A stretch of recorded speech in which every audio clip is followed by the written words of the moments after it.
From my side, Yeah. I live in forest, so it's understandable. I know, understand. We are live on YouTube, so. Yes, yeah.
Good evening, everybody.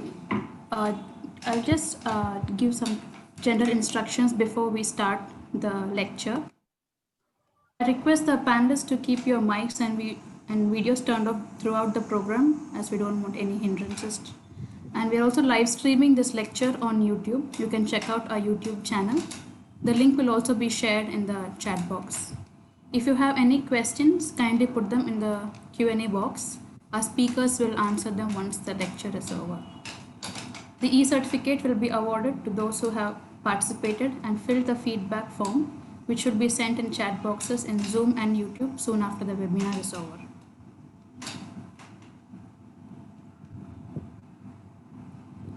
The Department of Social Work of Madras Christian College welcomes you to the Jonathan Callaghan Memorial Lecture Series on the impact of COVID-19 on the particularly vulnerable tribal groups.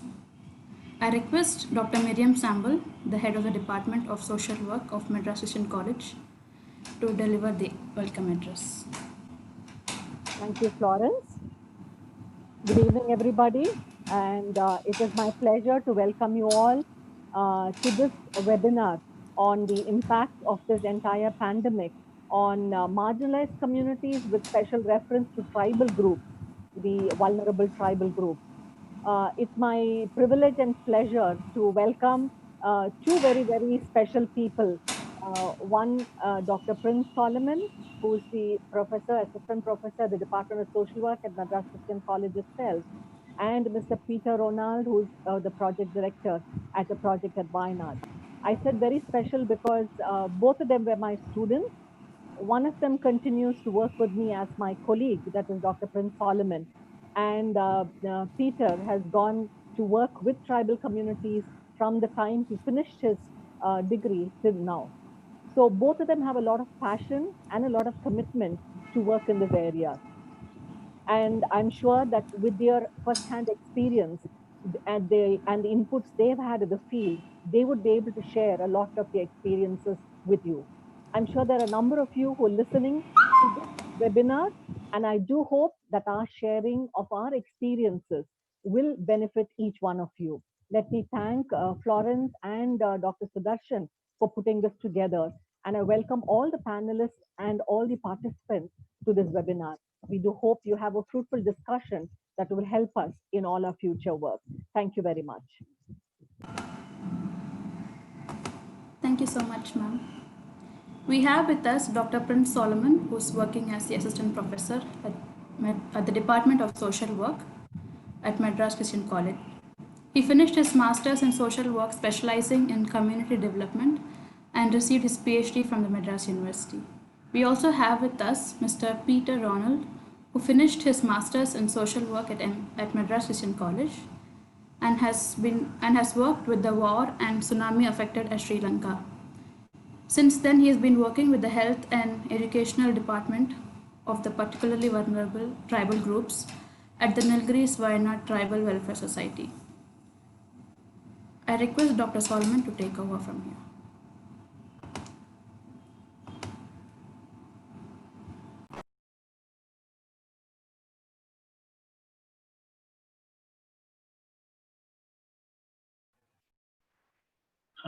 I'm sure you are able to hear me now. I'm going to go into my screen share and then so you can see. So good evening for all those who have joined us on this webinar. Impact of COVID-19 on particularly vulnerable tribal groups, social work response. I'm sure all of us have heard enough about the marginalized, probably the indigenous people or the tribal group. Now, why we picked up this topic of PVTG, I think in a normal situation before COVID, they are called as vulnerable tribal groups.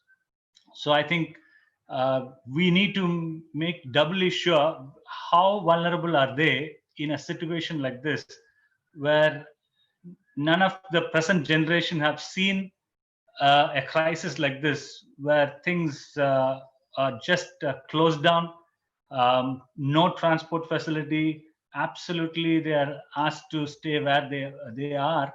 I think that is something that really disturbed us as a department, as a person, and as organizations, as institutes which work for tribal groups, especially for the PVTG group. Now, there are not much of awareness on who a PVTG is. So, being an academician, I think I will start with how it evolves, and as a little bit introduction on tribal and then some indigenous people, and then I'm going to talk about on who a PVTG is and why they are vulnerable, and that's where I will stop. Probably Ronald, Peter Ronald from NWTWS will be able to talk on the issues, and then probably we'll take questions on both the sides.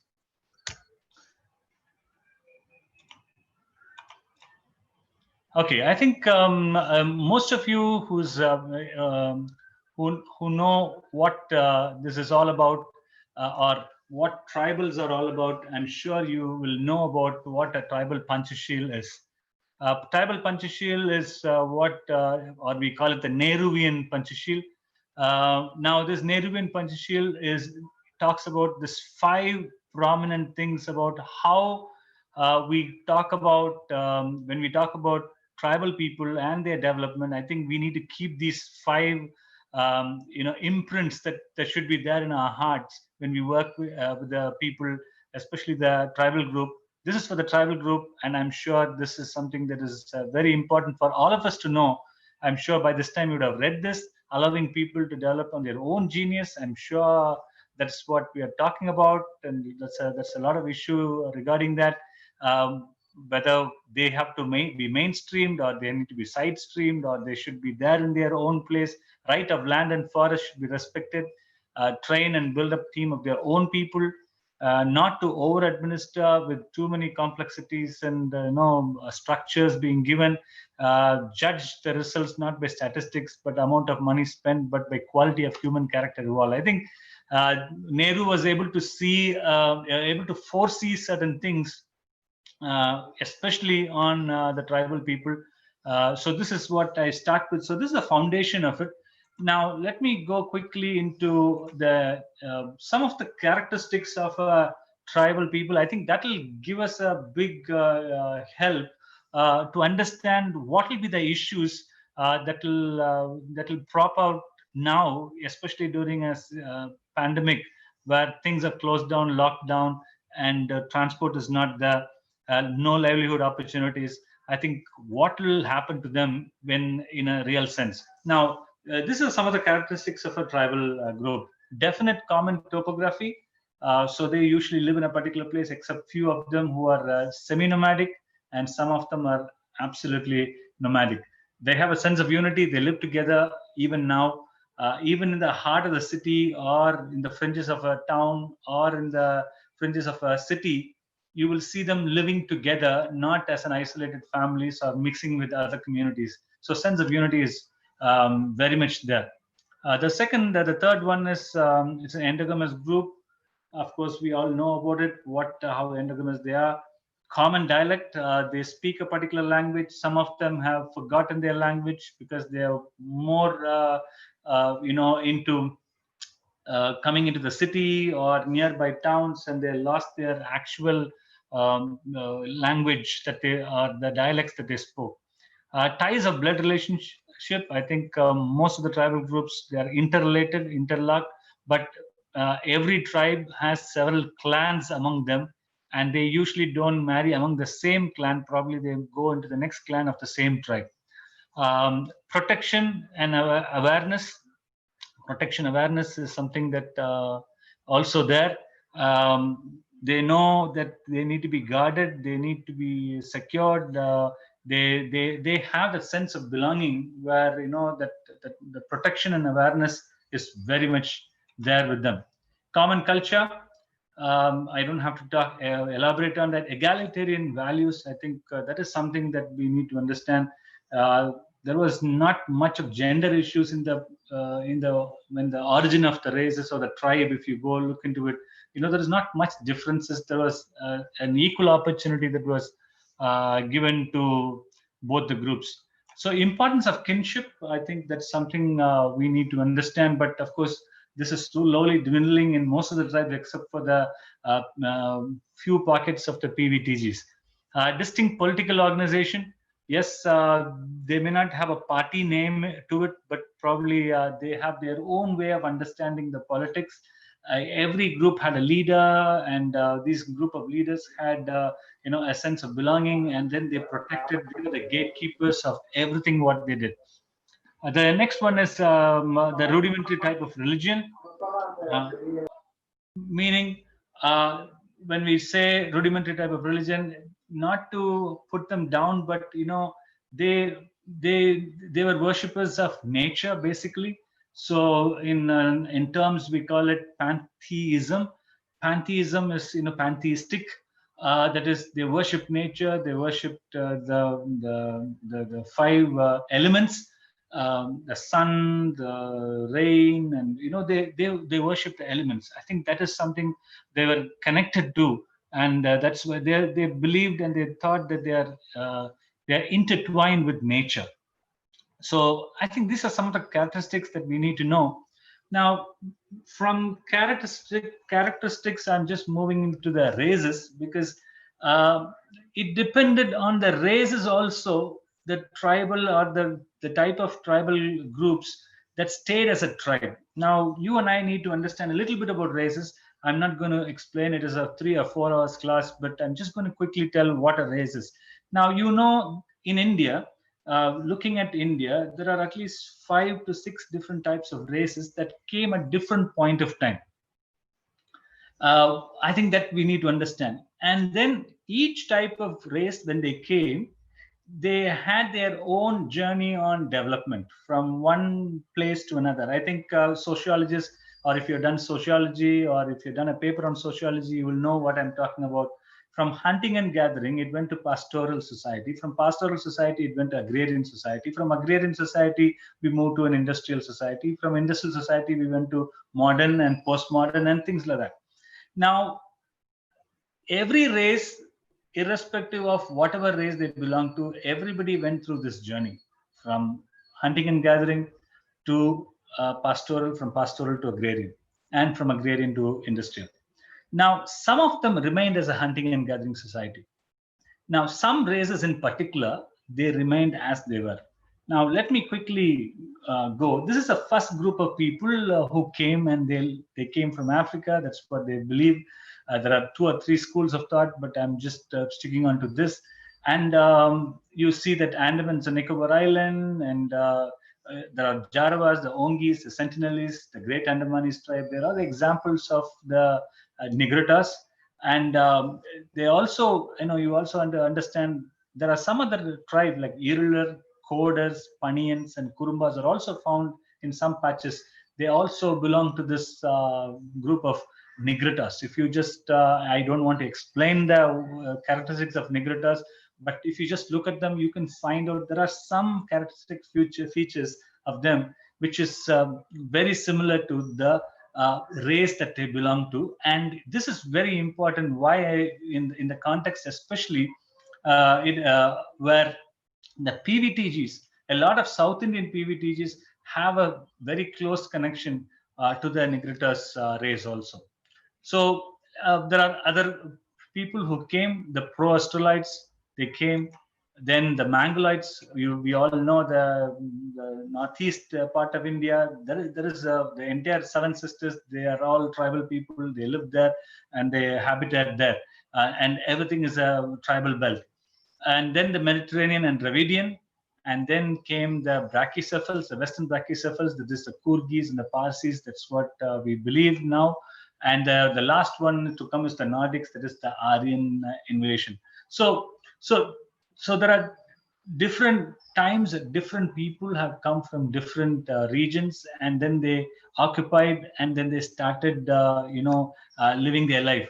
Now, if you look at the entire the race, each one came at different point of time, and each one lived at a particular time at a particular geographical area, and then some of them even moved from one place to another. And this tribal group that we are talking about, there are some the census that says nearly 720 different tribes are there.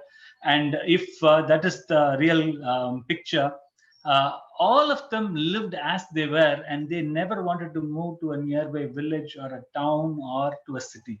Now they lived their life as they were. This is from the records, the post-independence. Now, before independence, we believe that that there are much more tribal groups were there.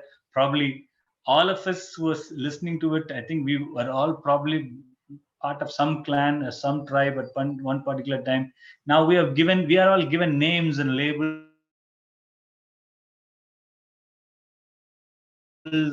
on us, and that we are calling them tribe, and we are calling them as if we are mainstreamed, and there is a lot of bifurcation based on who we are and where we are and where we live.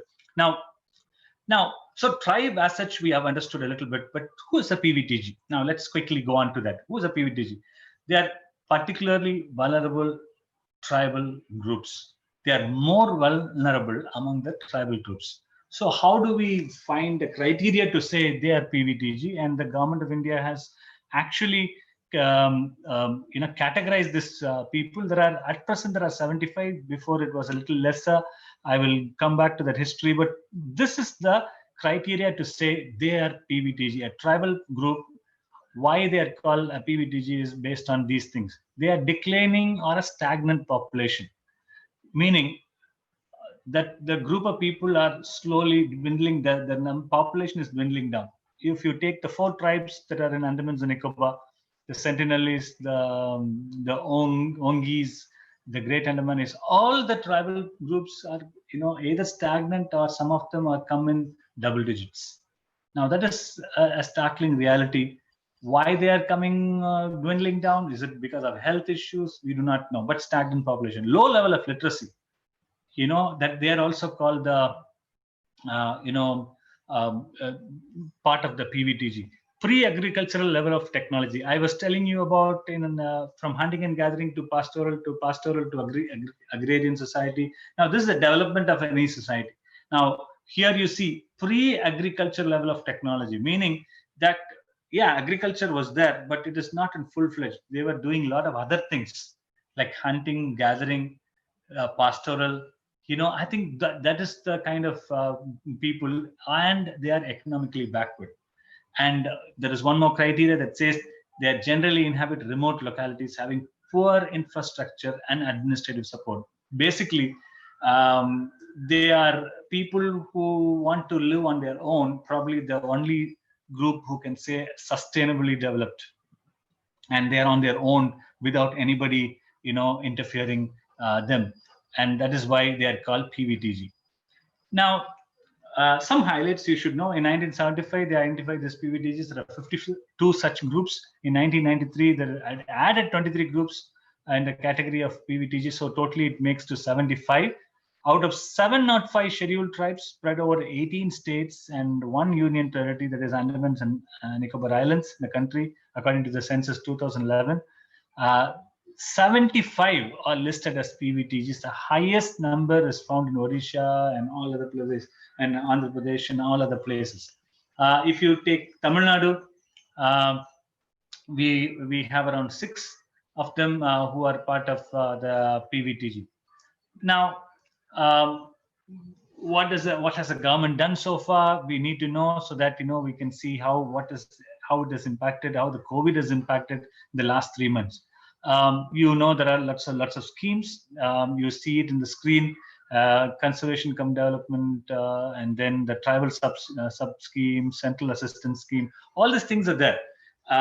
Especially, it also gives grant and aid to voluntary organizations working for the welfare of the scheduled tribes in strengthening education among scheduled tribe girls, especially in the low literacy districts of the scheduled tribe. Now, that is something very important.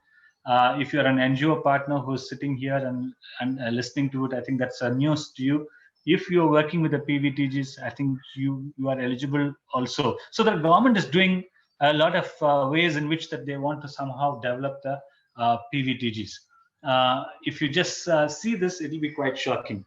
For me, this is very shocking, and this is a reality because I've been working in near Chennai, in Kanchipuram, previously Kanchipuram, now it's Chengalpet district for some time now. In the last 3-4 years, I was actively working. And this is the startling reality. A recent Anthropological Survey of India publication has brought out the revelation is that the PVTGs in the country, including the fact that no baseline surveys have been conducted among more than half of such groups. In fact, the reality is only 40 such PVTG groups have a baseline survey. All the others are not even in the count. And that's what they're saying. This is from ASI report, not from me. It is not my personal comment, but it is an ASI report. And it says baseline survey is not done. Now, this is very, very true. I work with a group of a PVTG called Irular, who is in South India. Now, this particular group, actually, they're there in large numbers. But a lot of times you see them not live in the community or even in the fringes of the community. They live right inside in a very remote area, probably near a lake bund or a pond bund, and that's where they live. Now, when they live like that, they are probably socially ostracized and an outcast. We are talking about social distancing so much.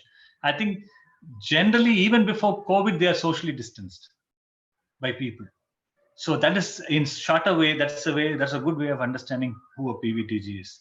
In terms of economy, in terms of giving livelihood opportunities, in terms of schemes reaching them, I think that's also because there is no baseline survey, or there is no handbook on every district or every state.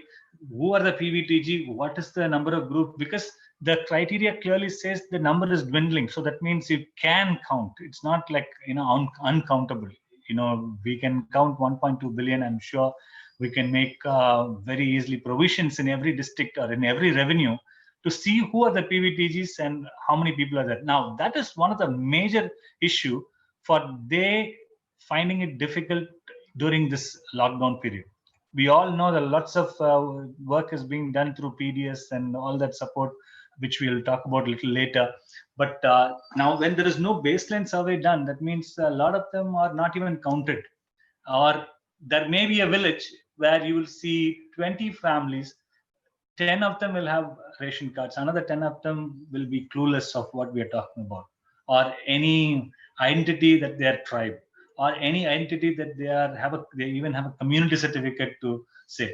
So that is the vulnerability. I think that is something that we need to know. In case if you're wondering, oh, what is it that you're talking about? Is it there? Yes, it's very much there. The government of India has initiated an interactive map available for PVTG. You just go online and click on this. You will get a picture like this. Probably you can click the states to find out who they are and where they are and what are the people groups, especially the tribal groups that they are PVTG.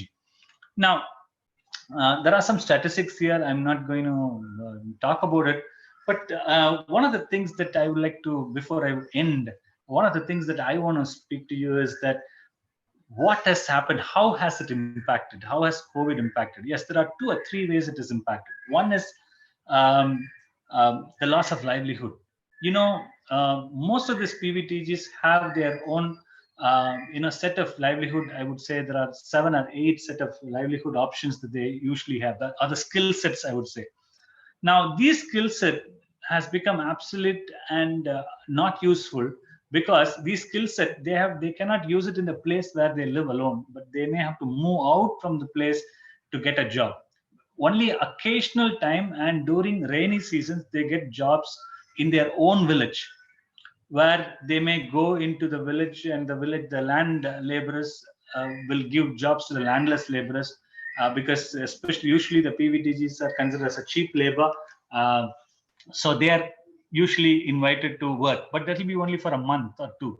Apart from that, they have to move, especially the communities that I work with, the Irular, they like to move out together as a family for wood cutting. For that, they need transport, either a shared auto or a bus or a train. Somewhere they need to move. Now, this 3 months have stopped them from going anywhere. So they are just stuck at home. Now, they are stuck at home. They are clueless how much of time that they need to be here. They are not aware about the disease much. Of course, they all know that if somebody comes from outside, they need to close their mouth and their nose. So they put their sari around or a towel around just to show that they are socially distancing themselves. Now, apart from that, I think it's a very, very, very dicey situation there.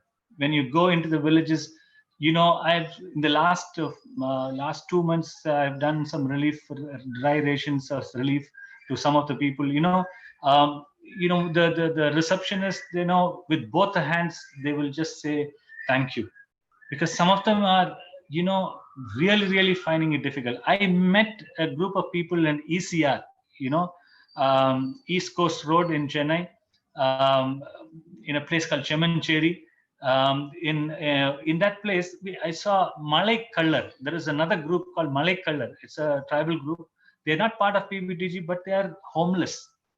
And then they live there, and as a homeless people on the road, absolutely no clue on what they need to eat. So I went and checked what they are eating. They were having some rice and some salt, and that's what. Then we went to gave some dry provisions. Now, issues are multiple. So one of the basic thing is livelihood. The second thing is health issues. Now, most of them have already exhausted the money that they had. They only have little rice and dal and few things. So when they are sick or somebody is sick in their village, nobody takes them out to a doctor or nearby. First of all, they need some money to take them in an auto. Auto was not running in the first 2 months. So health has taken a backseat. Now, why I'm talking about health, I'm sure Ronald is going to talk more about health also. Already these PVTGs, if you just look at them, the group that I've been working, the irregular group, the group of people, the tribal group, if you look at them, one of the major issues is anemia among women. Why? There are a lot of child marriages, or early, I would not call it child marriage, early marriage. So you see a teenage girl or a 19-year or 20-year-old girl having 2 children or 3 children, and children with pot belly, or children with rib cages seen or eyes gone in. You can really see malnourishment at every sense, even before the COVID, and after this it is even more increased a lot. Now, I know there are lots of issues to talk about, so I stop here. Probably if you have questions, you can post it as a question. After Ronald speaks, I will come back and speak about, I'll take the questions and explain to you. Thank you.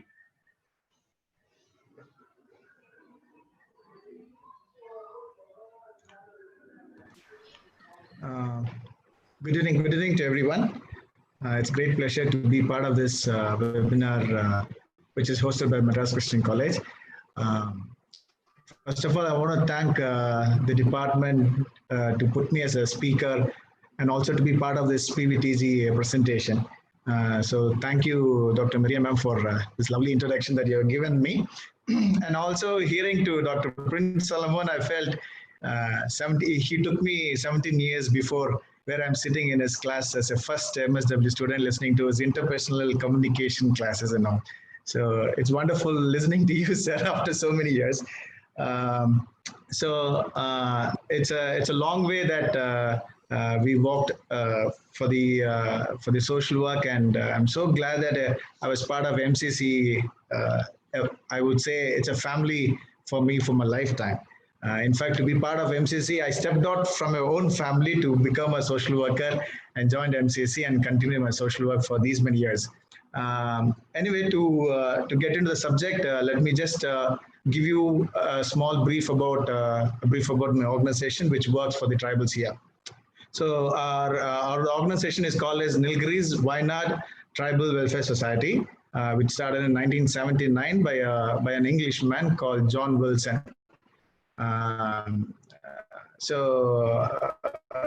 Before I get into the objective of the organization or whatever it is, I would say when we talk about vulnerability, we're talking about COVID and its impact. When this organization was started, we had a very severe situation than the COVID, what the country is facing now, what the world is also facing now. When we talk about lack of transport, lack of medical facility, lack of education, these all been seen years and years before when this organization was started. So COVID doesn't make any big difference when we talk about the impact for tribals in the area.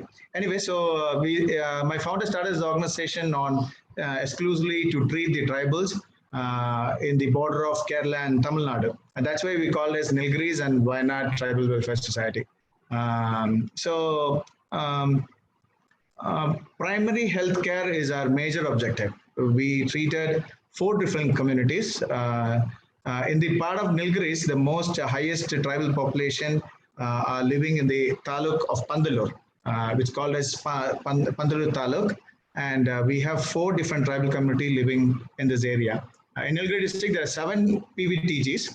Among the 7 PVTGs, we have 4 tribal PVTGs living here, which is called as Paniya, Kurumbas, Mulla Kurumbas, and Katanayaka. So these are the 4 major areas we're working for. The 2 major objectives of our organization is health and the education. When this organization started in 1979, health was a major incident. I could point out few cases where tribals, pregnant women who had hemoglobin level of 3 and 4, who came for delivery just like that to a hospital, and they got delivered. In hours of in 2 or 3 hours, they say, "Happy sir, we got a baby, so we leave back home." So this is a situation we had in those days. When I joined this organization in 2008, my area is non-medical area, but I was posted as a manager for a hospital. Whereas to make myself engaged, I started few children activities, which ended up in the limelight of government, and government recognized us to do something for the primitive tribal group children. So in that case, we got a residential special training center in 2013, and that has been upgraded as a residential school for tribal dropouts. We run a school, as I said before, we run a primary hospital, which has 12-bedded hospital, which is funded by National Health Mission, and we run a residential school for tribal dropouts, where 100 kids are staying in the campus and doing their studies. There are other activities also involved. We were involved in other few activities, I think, which is there in our website, where you can really go through it. I just want to show you a few slides of pictures that we have taken recently in the part of the interventions for COVID-19. So please excuse me that we just share you few pictures for you, so that you get to know what we are and where we are and all.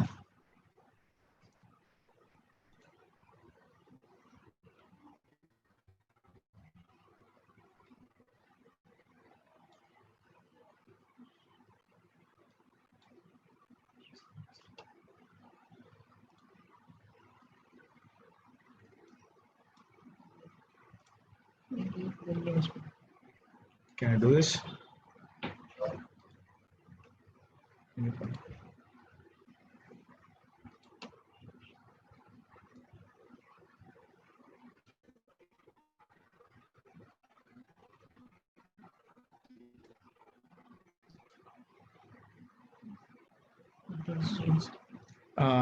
So can anybody tell me that, can you view our pictures?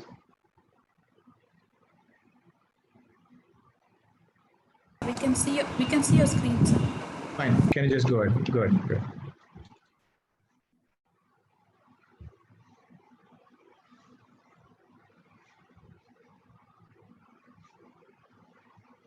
Sharing you a few pictures of our area, what we did for the last 14 days. This is our mobile outreach services. As I said before, one of the major objective is to do the health services for the tribal community, and government recognized us in 2017 and gave us a mobile outreach services, which is funded by the National Health Mission, and we have a truck which has a team of 5 members in that: doctor, lab technician, nurse, and driver, and A&M staff who go every day to the colonies and treat patients here. So these are the very tiny interventions that we did recently for last 14 days.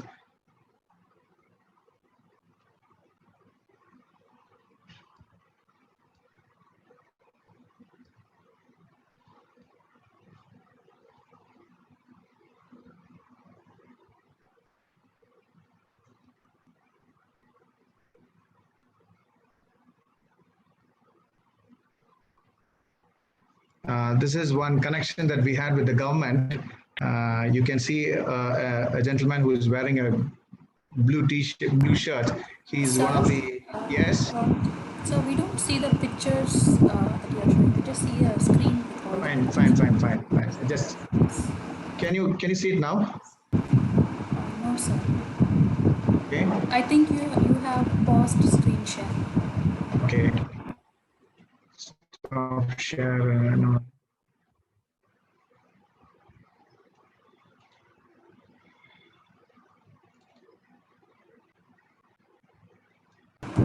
Yes, sir. We see the picture. Fine.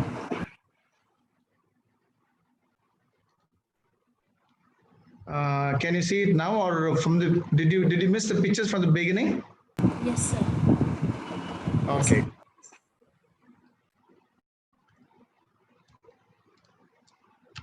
So this is Florence. Can you tell me? You can view my pictures? Yes, sir.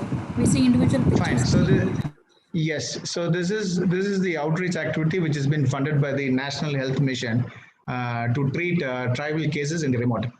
This has been this truck has a team members of doctor, nurse, lab technician, and a driver. Every day they visit the tribal hamlets and do the treatment and testing in the field itself.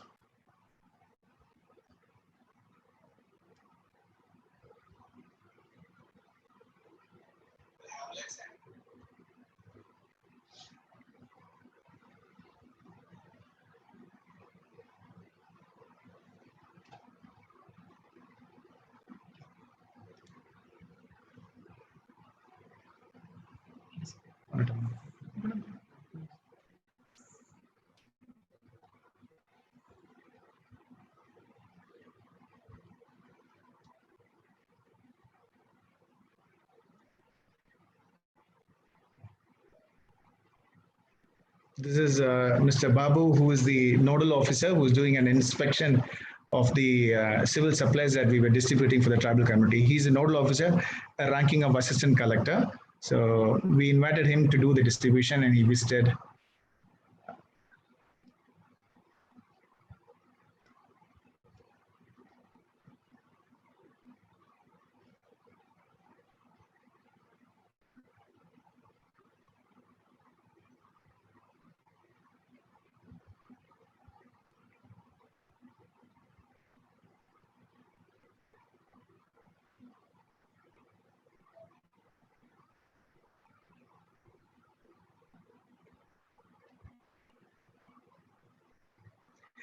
This is one of the very inspiring place that we visited. which need almost 9 kilometers to walk inside the forest. And you could see the beautiful house that been built by a tribal themselves. It's nice, but it's a beautiful house. You can see, but a few tarpaulins been tore up, but still it's a beautiful house where none of the health facilities could reach in this crisis situation. So we were there, took all the medicines, carried all the way, trekking the forest, and we saw few elephants crossing around. So this is the area there are so many hamlets like that in Pandurul Taluk.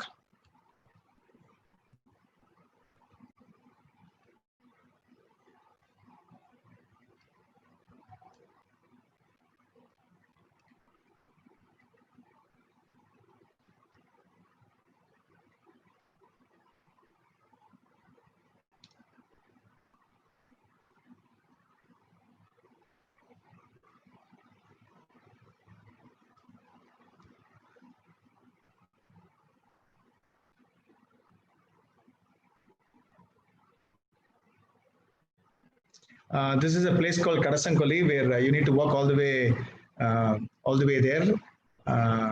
Also, up to the halfway through, we need to go with a 4-wheel drive, and we were very happy to see the tribals volunteer themselves to do the interventions.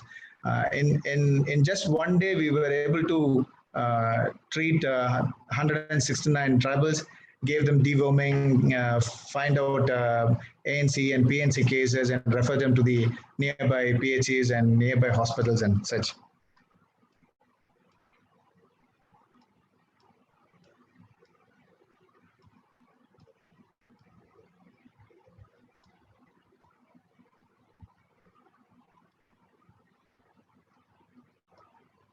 That's all.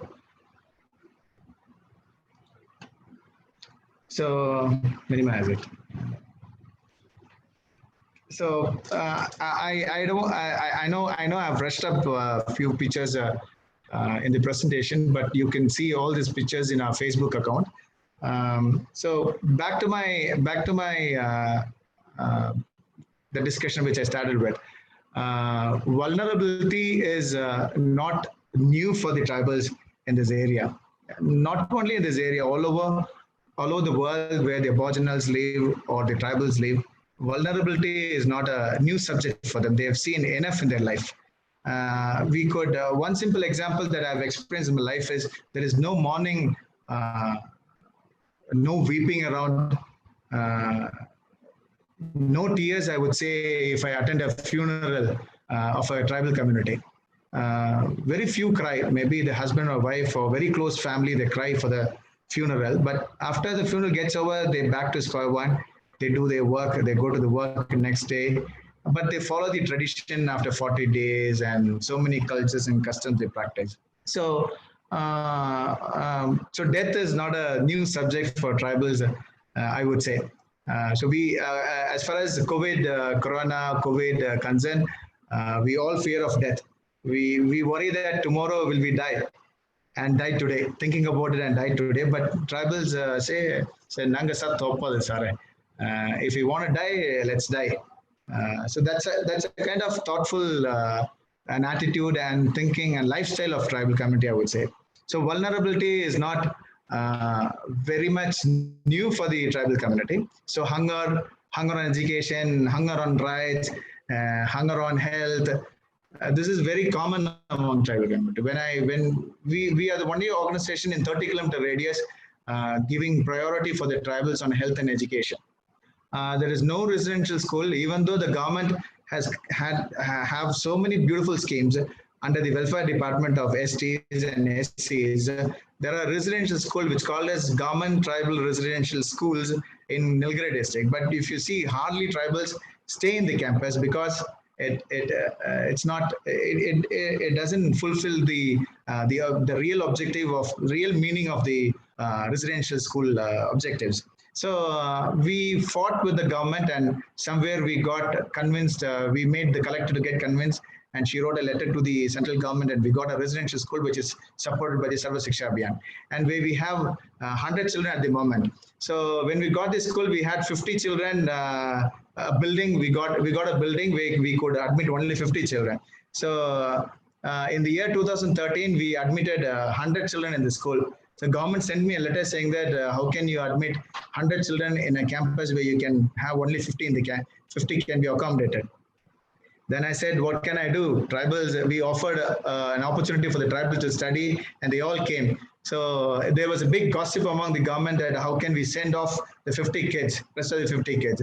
And somewhere we got a very sensible IAS officer who was a project director for SSA, and he wrote back to me saying that we are very much happy that you have accommodated 100 children. So we give you another school. So we got another adjoining building for the school for a 1 crore rupee building, and we are having 100 children in the campus. So vulnerability is common, as I said before. What we did as an organization, what we were doing in the impact of Corona. So normally we say prevention is better than cure. So as an organization, COVID doesn't make any big difference because hungry is common there. Lack of transport is very common. Illiteracy, no schools, attending to the schools is very common because out of 9 months rainfall and kids walking all the way from the forest to the school of 5 or 9 kilometers, can you imagine having a big rainfall like 130 mm of rainfall? Meanwhile, in the midst of the way, they find elephants and they run away back to the home. So difficulties are very common among the tribals here. So COVID doesn't make any big difference, but still we are taking preventions that if this lockdown is going to extend forever, what will be the situation of tribals? That's a major key area we were looking into it. And we have our monsoon is started. We're getting rainfalls every day. So access to work or access to food or hunting or collecting firewoods from the forest, it's a big question to the tribal community.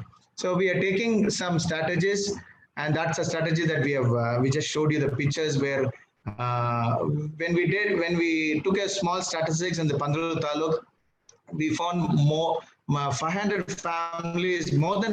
families don't have ration cards. The problem is, the reason why we identified is government decided to give ration supplies for the tribals or any common people in this area, in Tamil Nadu especially, provide rice or basic civil supplies. But it's fine. It's a beautiful system that government has implemented. But whereas among the tribal community, there are so many individuals who newly married or the family who even don't have Aadhaar card suffered a lot because they don't have a ration card and they were not available all the facility which is given by the government. So hungry common, but luckily one good thing which we spotted out among the community, when we shared 20 kilograms of rice for a family and they shared it to everyone, every family has reached the grains of rice. So this is something very beautiful that we have found among the community, and we made sure that we represent this to the government. Luckily, we had one good nodal officer, Mr. Babu, who actually listened to our statements, and we presented him. And we gave him a list of families who don't have ration card. And he made a special request to the collector, and collector informed the Taluk supply officer to take necessary action. You would be very surprised. In 15 or 18 days of time, we were able to get 30 ration cards for the tribal community, which is not a case. It's not a situation that happens in any Taluk supply office, especially in Pandal Taluk. It normally takes 6 months or 1 year or more than a year for them to do the intervention. But in 18 days of time, we were able to get 30 ration cards, and we applied another 30 for the second batch of interventions. So the question is, civil supplies, even though civil supply is given by the government, what will happen for the families who don't have ration cards? So that's one area where we a few companies, and we wrote to a few funding agencies. We raised some money and we were able to give it. So that's one intervention that we were doing it. At the end of the essential civil supplies of intervention, we were able to find out the access to health to become a big major issue. Most of the PHC doctors in our area were posted in a checkpost because we live in a border of Kerala and Tamil Nadu. There was no doctor in the government PHCs, and and who have been to the PHCs, immediately they've been referred to 20 kilometers away for a GH. And the moment the tribal go there to the 20 kilometers away from the PHCs, they refer to Ooty District Hospital, which is 80 kilometers from here. So this is the scenario because everybody had a fear saying that, oh, do you have a temperature? Then you must be having corona. So let's do quarantine, let's do isolation. Hearing about this news, none of the tribals came out because they had a fear that will they transfer the cases 80 kilometers away from their hamlets. So what we did, we got a special permission. We wrote to the state government and said we presented this issue, and they approved us to go and treat the cases in the colony. So we in 14 days of interventions, we were able to cover 2,370 tribals, and we were able to find so many old BP cases and diabetic cases were treated who were not able to continue the regular medicines from the PHCs or even from our hospital. So when we went to the doorstep, they were very happy to continue their medicine. So these are the interventions that we have done. And there are very, very beautiful observations that we have found out. Among the 2,370 cases, we found 30 tribals, 30 postnatal cases. I mean, mothers who were new delivered.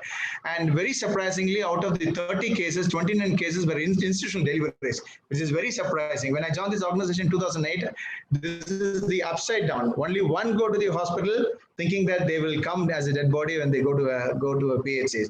But it is a very surprising statistics that tribals learn to go to institutional deliveries, and tribals are very happy to get service from the government as well. One of the findings is among the Karnataka community, there are so much of anemic. We found anemic cases, anemic mothers, anemic pregnant women among the Karnataka community. So we, as an organization which works for the tribals in this area, we are thinking of strategies where we can develop, improve the standard of living standard or health standard of the tribals here. Apart from this, as I said before, we are looking into an area where if this lockdown is going to extend, if the corona is to get spread all over the places. Luckily, Nilgiris belongs to a green zone area, and we have a very huge fear that if any positive among a tribal community, then it collapses the whole life of tribals in the Pandalur Taluk. Because if you go to a tribal hamlet, they may not access the town, or they may not walk all the way around you can't find tribals walking around here and there. But if you go to a tribal hamlet, you could see they live as one family. They cook. I could see there are common kitchens in the community. But if any one positive, it will become a big disaster among the tribals in this area. So I have a fear, and I was discussing with the government officials, administrative officers, nodal officers, and sharing my thoughts to the government that what are the steps that government is actually taking around it or thinking about it, that if any positive take place in community, what is their interventions, how they're going to lock down the tribals, because tribals never sit in one place. They go to hamlet to hamlet, they migrate to places to places. So this is one health hazards which I fear will that happen. So that's one thing. And second one is education. It is a lot of struggle to bring any tribals for education mainstream land, because there is a lack of role model among the community. We run I have a fear that a few students, we actually put them in MCC, they're studying in Loyola, and there's so many, I would say like 13 students are doing their higher education in reputed colleges. So I have a fear when they all come back because of Corona, they all come back, they flew from Chennai back to our campus, back to the tribal hamlets. I have a fear this big gap will make them to think tribal an attitude which makes them to get married and have a beautiful honeymoon in their holidays. So this is what a tribal lifestyle is, because they're not worried about the tomorrow. They're not worried about tomorrow. If somebody at an age of 21, for a boy or a girl, the age of 18, they say they're ready for marriage. And the beautiful part of marriage is the husband, the boy and a girl should live. If they live in another one's house, or if they stay away from the house for 3 days, then the marriage is fixed. When they come back, the colony are very happy. They play drums, they play pipe, and receive them happily. And there ends the story of marriage. So now my fear is not the higher education. My fear is about the children who study in our school. They all back to their home, fishing, hunting, do whatever, swimming, and so many things are happening around in this case, in this situation. So when there is a big gap, what will be my strategy to bring them back is a question. And I have a fear that when his schools are going to open, when the government is going to take a stand on it. So I'm puzzled. I'm really astonished, and I don't know what will be the strategies that I need to implement. But we, as tribal members of the organization, we discussed. We are doing some rapport building among the community. We are sending our field staff.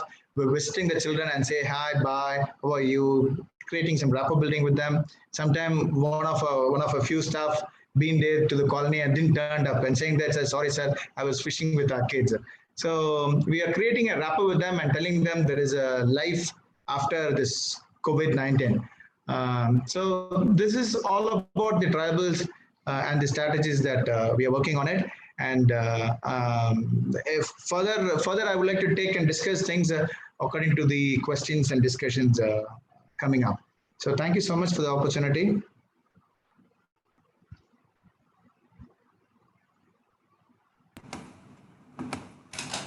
Thank you so much, sir. So now we'll move into the questions. There are some few questions in the Q&A. Can you narrate it, Florence? Yes, sir. Sir, do you feel tourism can help to develop these people? Tourism, see, there are 2 or 3 ways of development strategies for a tribe. There are different, I would say, 3 different approaches, I would say. One is an approach where you take them out of the mainstream. Okay, that is one approach. That is, kill their tribalness, kill their skill sets that they have, teach them all new skill sets, take them out of their forest, bring them to town, just give them a different dress and ask them to, follow that. So that is one approach. The second approach is just leave them alone, let them do hunting, like what Ronald was sharing, let them do hunting, swimming, playing in their villages, looking after the herds, and that is another strategy. The third strategy is that they need to develop, but they should not lose their culture. Now, I don't know the person who has asked the question in which angle that you want to come in. These 3 strategies are already proven strategies, but ideally the third one is the most ideal one, that they need to develop, but they should not lose their culture. Now, if that is the strategy, I have taken that approach. But if that is the approach, then certainly something like tourism will see, any tourism will change culture. Of course, culture itself is dynamic, but when you talk about tribal culture, it's a lot of absoluteness that is there in their culture, which has been passed through ages. Of course, there is a lot of tweaks and changes that is happening from generation to generation, but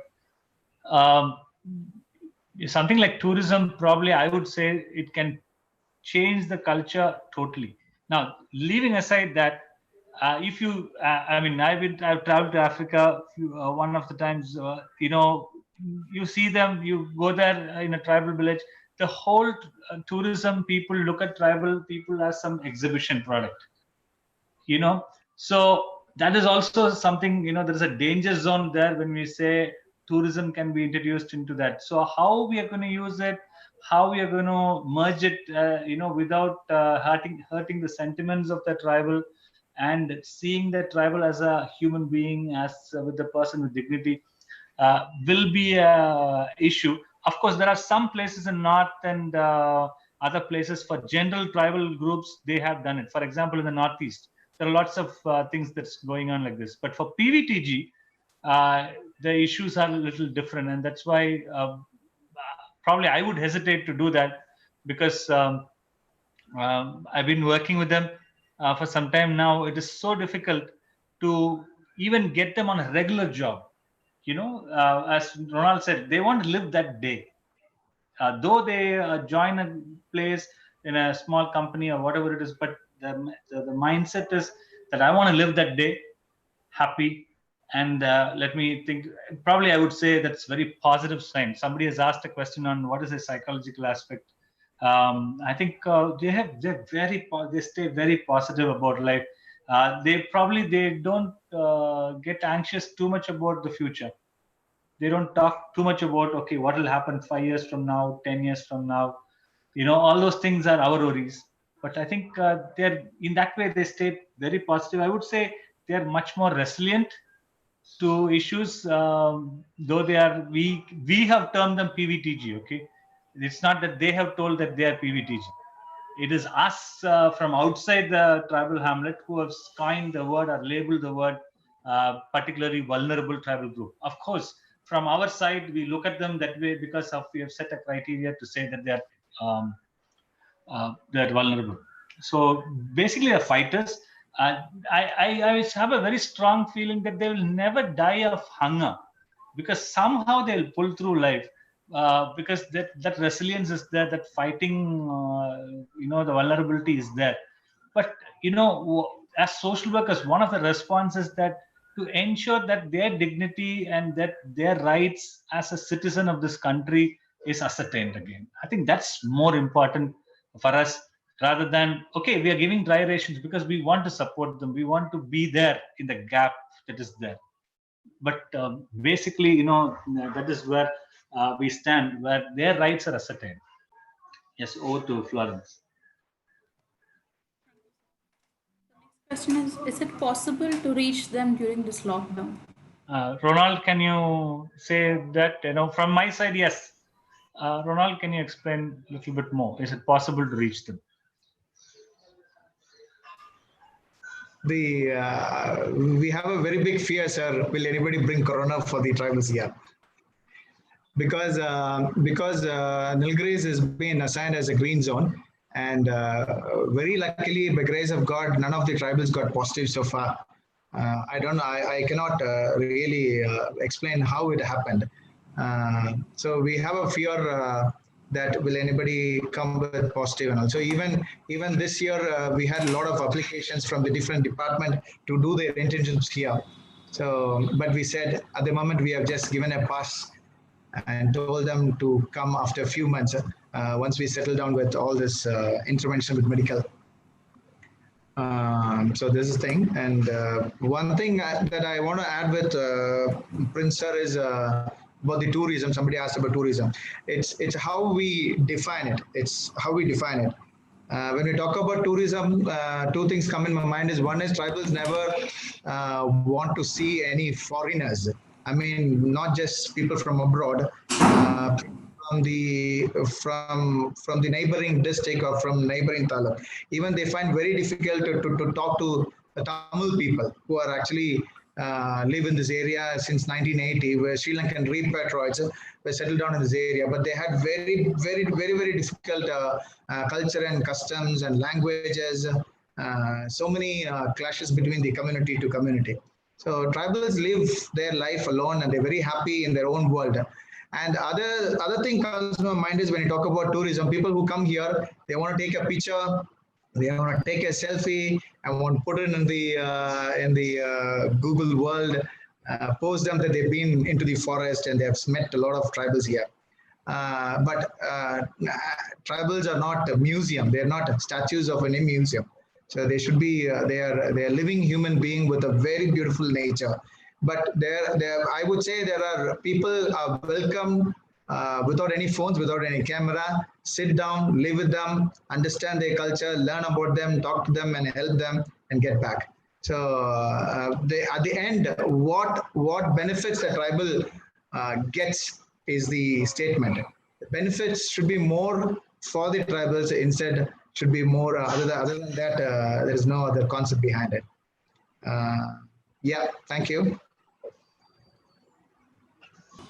Thank you, sir. So the next question I think has already been answered by Dr. Solomon. What are the psychological issues that tribals go through? Mr. Ronald, would you like to add in something to it? One is the major issue I would see is the alcoholism is one of the major issue among the tribal community. During the lockdown, the Tasmak was not open, and people lived life happily. When we went to the colonies, there's no quarrel, there's no fighting, no grumbling about, and they're healthy, they're eating food. So many things happened among the community. But when after the lockdown, or after opening the beverages or the Tasmak, alcoholism ruins the life of the tribal community. We have seen issues the day when the the day when the Tasmak was open. There was a quarrel, fighting between families to families, and there were 4 deaths reported on the same day among the tribal community. So, what brings the message to the community is something that we are really looking into it. Tribals, and normally psychologically, I would say there are very few psychological issues among the tribal community. As I said before, they have a very beautiful nature where they accept anything what comes on their way. So very less psychological issue, but I have a fear that alcoholism will ruin the life, or the big gap between the education during the lockdown will bring any issues among the community. One more thing to add is, of late, we are also seeing suicides among the tribal group, which is, I'm not saying negating that there is no suicides before. There were suicides, but it's more on an honor kind of suicide. Like, okay, I do not want to live and I want to make sure, they keep a word kind of thing.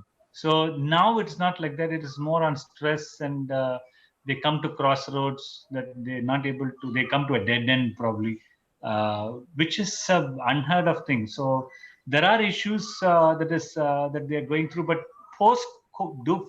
because of COVID, I think the issues at present is not much, but the general issues like water, sanitation, all those issues, and legal entitlements, which is not there, malnourishment, all those things can add, and probably it can take them to their stress level much higher. Probably the men can very easily come out and probably go and get a drink, and they go off. But what about others, the elderly, and all those people? They find it difficult. So that's where we are. Yeah. One statement, it was very inspiring for me. One of the Beta Kurumba women, we have a Beta Kurumba community, and she said, "Sir, we see Corona as one of the God." They say, "Oh, Kadavul, Corona or Kadavul, sir."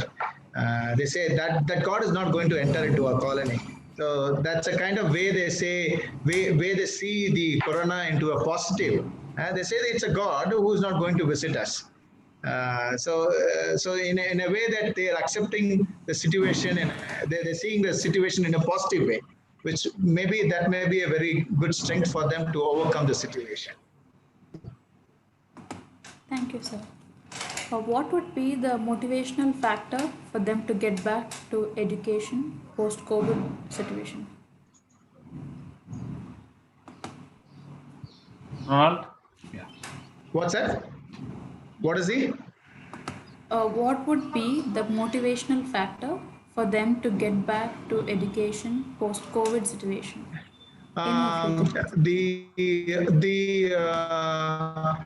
Motivational factor is to be with them. I would like to quote one simple example that government, in the concept of social distancing, the Department of Teachers didn't show any face to the school at all. Very surprising. I question myself that why teachers are actually being locked down. Why not the doctors?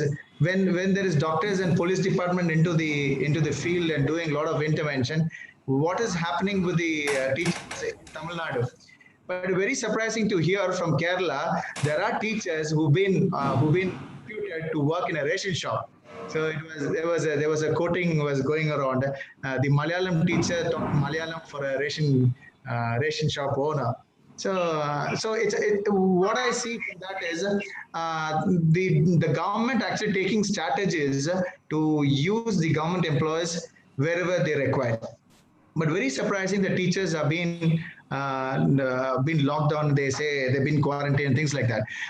So what I want to tell you now is, I run a school by the government.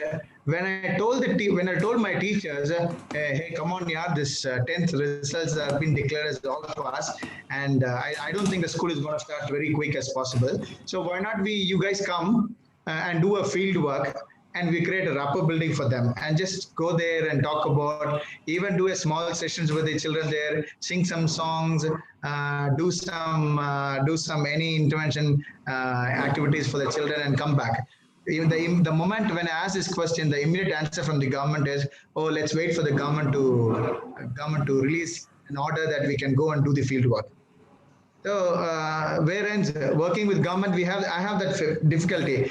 When I heard that, I said, okay, let's wait for the government to declare a rule saying that the teachers can go to the field and do work. Until then, I'm sending my tribal staff who was uneducated and also social work students from different colleges working with me to the field and creating rapport with them, seeing them every day and telling them school is going to start soon, so get ready.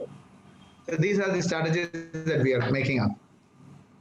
Yeah, I see a comment.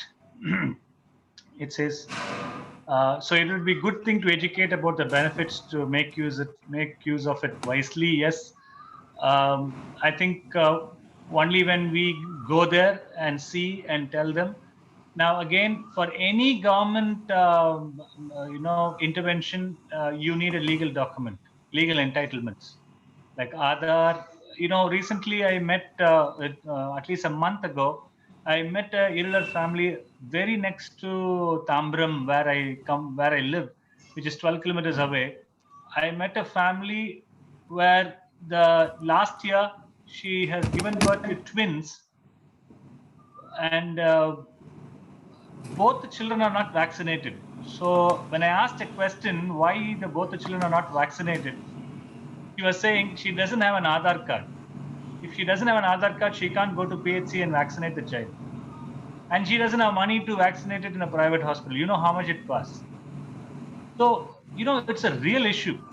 So, yeah, one side is educate them, true. Another side is getting them legal entitlements. I think there is a lot of advocacy that need to be done. Now, because I'm going to talk, we talked about advocacy. I would also definitely say this is an ideal time for the district administrators or every district revenue divisions to map the PVTGs in every district. I think it's very, very important. I know in Nilgiris, Ronald, I'm sure it's so tough. You're right. We need enormous amount of workers to do that. And I think mostly it is mapped. But in a place like Kanchipuram or Chengalpet and places like that, I think it's very important that this is the ideal time to map, because people are staying at home. Otherwise, they are moving about. And like I told you, the survey of the ASI survey that says, anthropological survey very clearly says that they are not mapped. A lot of them are not even in the safety net of in the census. So I think that is where we need to move towards. It is a big question of who will build the cat. We, as a Department of Social Work, MCC, we have mapped one taluk. Not now, even before COVID, we mapped one taluk completely. We know how many hamlets are there, so we have shared it with the government, actually. Handbook of Irla in Tirukulakkundam taluk. We have handed over to the district officials. So I think something like that it need to happen. Otherwise, we will miss that opportunity. Probably we will not know where they are, because they are semi-nomadic also now. There is another question. I think probably Ronald can answer that. I think it is about irregular. Yes. what about the rural community here in Tamil Nadu? Their situation, are they getting any support from the government? Yes. I know definitely for Tiruvannamalai as well as Kanchipuram district, there was a special IAS officer which was assigned to go and give dry rations. Now, again, please remember, government has their own mechanisms or probably handicaps also. Or I would say, I won't say handicaps, I would say limitations. They have their own limitations also, but they try their best.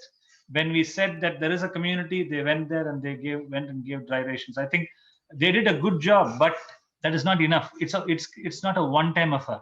A lot of places, that's what I understood. It's not a one-time affair. Probably, if, as Ronald said, if the lockdown is going to be extended, or if the situation is going to extend for another 2 or 3 months, what will happen? You know, will they be able to sustain that long? Or will we be able to go and give dry rations again for all these communities? I think that's all a dead end, I would say. Is there anything, Ronald, you want to add, or at the end I will conclude? One of Sir, one other thing which actually I wanted to quote in this forum is, though we live in this, as you know, we live in the border of Kerala and Tamil Nadu. And when we compare Kerala and Tamil Nadu, there are the Kerala government is more for the tribals, especially in Calicut and in Wayanad district and in Sultan Battari taluks and all. So most of the community, most of the tribals who live in the Pandul taluk, where we were accessing to the Kerala, we were accessing to the PHCs, we accessing to the government hospital in Sultan Battari Taluk. We refer the cases all the way to Calicut GH for the fantastic treatment they were providing, especially for tribals. When it comes to a matter of STs, immediately there were interventions were taking around. And luckily we had the beautiful, very good mission director who wrote to the Kerala government and said to treat tribals who, even though they come from the Tamil Nadu. What happened in this crisis situation? Because of the lockdown, interstate become a big issue. We could not even transfer any one cases who were regularly taking medicines from Batteri GH were not referred because of the interstate lock. So with the access to Kerala Health Department become a very, very high risk for the community tribals in this area. So now the strategy what government of Tamil Nadu takes is when a tribal need to be done any second level management or tertiary level management, they are referring the cases all the way to Coimbatore, which is 180 kilometers away from here, which takes 7 hours of travel. And we cannot imagine a tribal to go all the way to Coimbatore and survive and come back. So this is something that I also represented to the Kerala government, and especially with the Kerala Social Work Forum, that is there any strategy or any state legal action can be taken where the tribals of Pandulu Taluk who live in the border area can be treated, given or given any consideration to get treatment on health. Yeah, this is a major setbacks like that in health. Definitely, that's a practical issue. Nobody wants to go around 7 hours instead of going in 20-30 minutes to a place. There are some things that I noted down from whatever we discussed, and some of you have shared and made us think.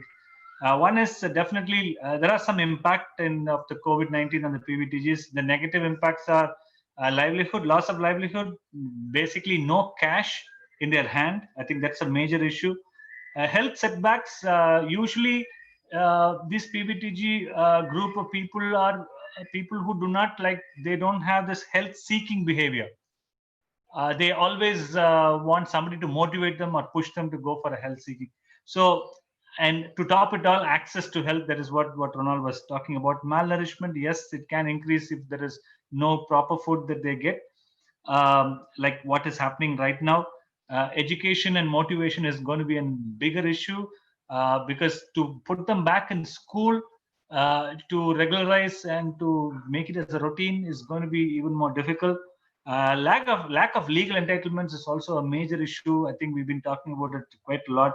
Some positives I think we can take it from them is they're highly resilient. They can bounce back. They're fighters, and they live for the day. They don't think too much about what will happen in October, whether there's a surge that will be there again, or what will I do next year by this time? Will I get an admission? I think that is not there. I think that's a positive side to it. From the social work point of view, I think we are basically in the relief stage in a crisis like this. More on relief, probably. We seriously need to see post-COVID whether they will automatically merge into the bigger gamut of the society, or whether we need special intervention after the unlocking happens fully. All those things we do not know right now, because right now we are, at least in Chennai, we are right in the middle of the COVID, right in the heart of COVID lockdown. So let's see what happens, and I think that's where I want to stop. Thank you for participating, and I think I'll leave it to Florence for remarks. Sir, we have a few questions from YouTube. Yeah, tell me. How about we have a balanced approach where culture and development can be taken into account? What is the question? How about? How about we have a balanced approach where culture and development can be taken into account? Ronald, from the field, can you? I know it's a big question. You need an hour to explain. Tribals, in a way, they're happy in their own world. Development, it is very important to see how you define the development. What is development for you for a tribal? Is it bringing them a westernized culture, or is it bringing them, putting them in mainstream? So we need to really define what development for tribal is. I would say the development what a tribal need is what they had in the past. That itself, giving back what they had itself, a development for the tribal community. They lost their forest, which is their hometown. They lost their language. They lost their culture. They lost their tradition. They lost their land. They lost their land. So give back what they had. That itself a development. So now that's why in the beginning I said, how do you define development? You put them in college, you put them giving education, all fine. But end of the day, how do they live their life is a question. So from our organization, we took a stand saying that you don't want to put them, educate them, big officers. We don't want them to become an entrepreneur, or you don't want to become a doctor or a lawyer, whatever it is. They just want to be just a human being. But as I said before, like, please give back their own rights. That itself a development. Please study, please do some researches on that, and please talk to the officers and government level, and so that you can balance the tradition and development. Thank you, sir. The next question is it possible to establish schools and educate tribals and change their mindset? Life is much more to live. Is it possible to establish schools and educate tribals and change their mindset on life? It is already happening, but there are different models. Some are residential, some are like regular schools. But the uniqueness probably is not there.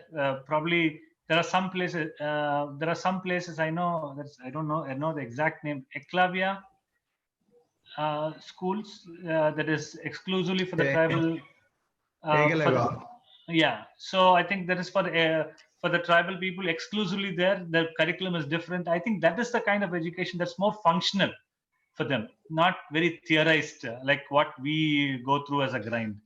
I think that is where we need to make a difference, but it's so difficult, at least in the tribal concentrated areas like Nilgiris or Pandalur, like where Ronald is. I think those are places where these kind of schools and curriculum can come in and make a big difference, because the education is not just about getting your grades and degrees and getting into a job. It's more functional, like something on agriculture, something on culture, something on festivals. I think they just even learning mathematics for them is very different. So I think that's where we can integrate new way of schooling for them or the kids to motivate them to come. The next question is, what strategies do they follow to prevent forest fires?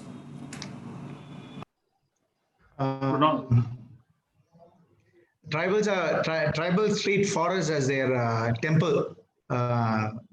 They do slash weeding. They maintain a big distance by cutting down the wild bushes, and they maintain the forests very well. So they know which, as I said, we all know it. They know which bird to be hunt, which deer to be hunt, which tree should be cut down, which tree needs shade loping or bringing down and all. So they manage forest fire is very less in our area, and sometimes this is off the record. Sometimes tribal themselves give fire on the forest to maintain the bushes. Maintain the bushes. If the bushes grow very high, and if there is any forest fire, knowingly or unknowingly, if there's forest fire, it will damage the whole tribal hamlet. So when it's small, they do their own forest fire work and simple about it. And also the immediate interventions, they're doing periodical interventions to cut down the cut down the trees. I mean slash weeding and making some trenches between the forest and the living hamlets. So that's where tribals will take care of the forest.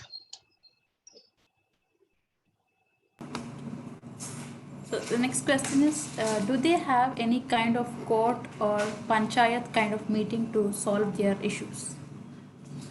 Tribal Grama Sabha is there. The government has brought a beautiful system that tribal Grama Sabha to be implemented every once in a month or whenever it is required. Apart from that, as with the PVTGs, with the Paniya, Betakurba, Katnaka, Mulla Kurba community, they have a very beautiful traditions where they respect to their the elder of the family. I mean, elder of the whole community. They call it as Miramar. They call it as Muta Mutapan. So there are so many names they have. So they listen to their elders in the colony, and they do abide with the rules and regulation and the tradition they follow in each respective colonies.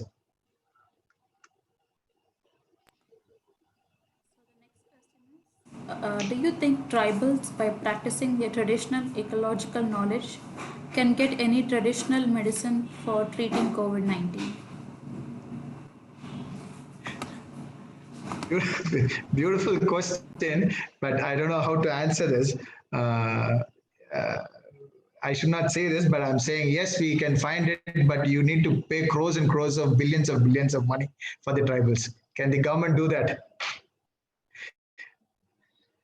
No, it's just a joke. Just a joke. For the corona or for the COVID-19, none of the tribals are worried about their death. So they are not never trying to see any medicinal plans or any medicinal strategies to cure the COVID-19.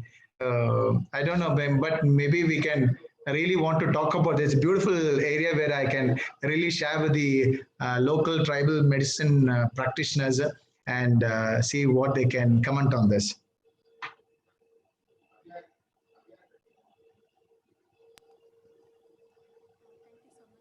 I think we are done with the questions. Thank you so much, Dr. Solomon and Mr. Ronald. I would like to thank all the participants for participating in this webinar. I hope you have learned a lot about the tribal groups that are very vulnerable. I also would like to thank the department for giving us this opportunity to host webinars and learn more through such programs. The feedback link will be sent in the chat box on Zoom and also on YouTube. So once you fill in the feedback forms, you will get your e-certificates. Thank you so much. Thank you so much. Thank you, I sir. just want to thank you all and very especially thank Prince and Ronald for their time. I think it was a very useful session. And to all the participants, I just want to add that whatever they both have shared are live from the field. They are people in the field who live with these people and have traveled around with them and gone through experiences with them. So it's not just theoretical or book knowledge that they have shared. So thank you all very much. And Florence, thank you so much for organizing this so well. Thank you. God bless. Thank you so much, ma'am. Thank you, ma'am. Thank you so much. Sir, we have one question if you are okay to answer. Definitely. Yeah. So how do you deal with Divyanjan persons? Do they get their required schemes? Which person? Divyajan. Divyanjan.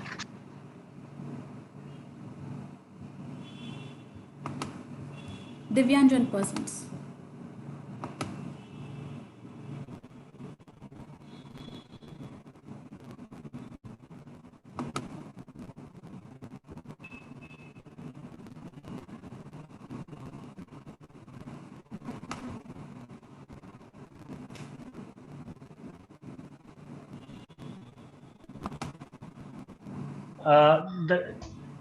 How do you deal with Divyanjan? Divyanjan meaning that they're a person with disability, right? Am I correct?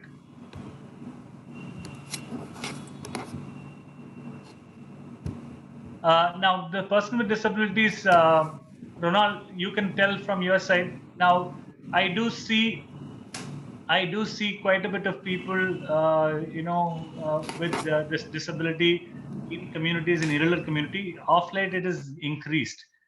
Probably, I see more and more children or adolescent children who are like that. One of the major setbacks is again the place where they live is away from the town or the village or the hamlet that the hamlet that they choose to live is away. So even to take them to a daycare center, or to, even if there is there one is there, it's very difficult. And the second thing is the parents can't afford it. Most of it is paid. So I think their status, I would say, is really, really difficult. We can't take them away from home. Of course, some of them say you can take, but we usually don't take when the parents are there. And then they stay in their own village as an existing non-existent person. This is my experience with the irregular community. Ronald, have you seen people with disability? Definitely among tribals, there are a lot of differently abled or disability individuals, but it is very, very less. It's not very much highlighted when it comes to health hazards. They don't grumble about it. Even though we have direct interventions with the colony doing health activities, there is no grumbling about telling them can we find any solutions or medical interventions for them. They're happy about what they are. And as a role of an organization, we have identified that we identify there are a lot of a distance between very intensive health interventions for the disabilities. If they want to be given treatment, they have to take in all the way to Bangalore, and to access the Bangalore, taking them to another state or to far distance, it's very difficult because one is their language, their culture. They find very difficult to adapt to in any situations when they step out of the family, step out of the tradition or from the colony. So we decided what we do from our organization is we hardly help on medical aspects. Instead, we do help them to find a disability pension and give them special recognitions, helping them to take away to the bank to get a bank certificate or bank account. We take them to get an Aadhaar card, because none of the government officers are going to take up the scanner mission all the way to the tribal disability hamlet or tribal disability individual family to get an Aadhaar card. So we need to take them all the way to the government office to get an Aadhaar card and ration supplies and ration card. So these are the other non-medical interventions that we are doing for the tribal community here. Yes, thank you so much, sir. Thank you so much, sir. I request the participants to fill in the feedback forms. Thank you so much. Thank you. Thank you.